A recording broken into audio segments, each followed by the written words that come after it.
Everyone, my name is महिमा और आज के वीडियो में बहुत ही इंपॉर्टेंट जजमेंट के बारे में बात करने वाले हैं। तो केस का नाम है ADM Jabalpur versus Shrikant Shukla AIR 1976, जिसे हम हैवियस कॉर्पस केस के नाम से भी जानते हैं। तो कहानी स्टार्ट होती है इमरजेंसी के दौरान, जब भारत की तत्कालीन प्रधानमंत्री इंदिरा गांधी भारत में इमरजेंसी लागू करती हैं और उसी इमरजेंसी के दौरान फंडामेंटल राइट के बहुत सारे आर्टिकल पे यहाँ पे सस्पेंशन करती हैं।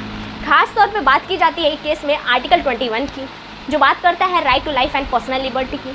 बोलता है no person shall be deprive of his life और personal liberty except procedure establish by law.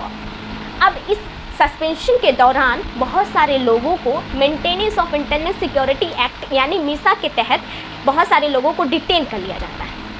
अब जो डिटेन हुए रहते हैं वो बोलते हैं कि ये गैर कानूनी तरीके से हमको डिटेन किया गया है। अब वो हैवियस कॉर्पस की याचिका दायर करने की डिमांड करते हैं। जब भारत में इमरजेंसी लागू हुआ है तो गवर्नमेंट ने article 21 right to life and personal liberty and article 226 जो कि बात करता है पावर ऑफ हाई कोर्ट, दोनों को पूरी तरह से सस्पेंड कर रखा है। तो लोग हैवियस कॉर्पस की डिमांड कहाँ करेंगे?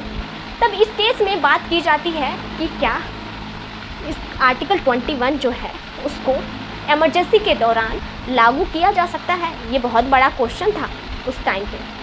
तब सुप्रीम कोर्ट की 5 जजों की बेंच यहाँ पे 4:1 के तहत एक जजमेंट सुनाती है और जजमेंट में सुप्रीम कोर्ट ने ये बोला था कि भारत में प्रेसिडेंट अगर इमरजेंसी लागू करते हैं तो वो आर्टिकल 21 का पूरी तरह से सस्पेंशन कर सकते हैं और इमरजेंसी के दौरान किसी भी पर्सन को यहाँ पे विदाउट एनी ट्रायल डिटेन किया जा सकता है। अब इस फैसले के बाद सुप्रीम कोर्ट की बहुत ही ज़्यादा आलोचना की जाती है। इसी केस में जो एक जस्टिस हैं यहाँ पे HR खन्ना, वो इसके अगेंस्ट रहते हैं और बोलते हैं कि कम से कम यहाँ पे आर्टिकल 21 जो कि बात करता है right to life and personal liberty, उसका पूरी तरह से यहाँ पे सस्पेंड नहीं करना चाहिए। उनका ये कहना रहता है। बाद में 44th अमेंडमेंट 1978 लाया जाता है और इस अमेंडमेंट के तहत यहाँ पे जो आर्टिकल 20 है एंड 21 है, इसको यहाँ पे प्रोटेक्शन दिया जाता है। प्रोटेक्शन का मतलब ये है कि इन फ्यूचर कभी भी भारत में अगर इमरजेंसी लागू किया जाएगा तो आर्टिकल 20 एंड 21 को कभी भी सस्पेंड नहीं किया